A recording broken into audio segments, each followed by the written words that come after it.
uFlorence Mokoena ekhaya kuseMamflesha.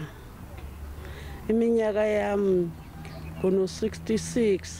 Ugogo uFlorence Mokoena usesembele ebukhaleni bengqondo agcine kuyo imininingwane yokuzalwa kwakhe kusukela ekuzalweni kwakhe ngo-1955 e-Eastern Cape. Akazi abe nomazisi.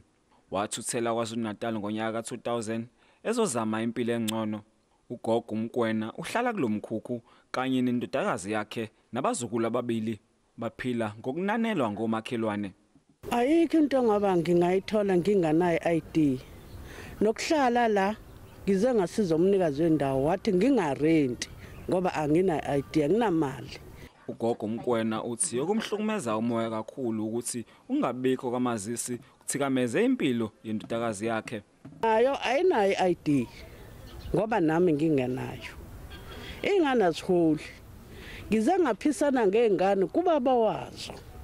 Ukuthi akayishayela phela izifithi zikwazi ukufunda.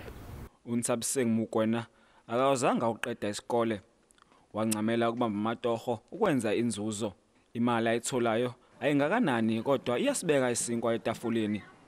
Angikhona ukwenza lutho noma ngabe kuthiwa kunento engifisa ukuyifundela angikwazi ukuyifundela ngoba iID.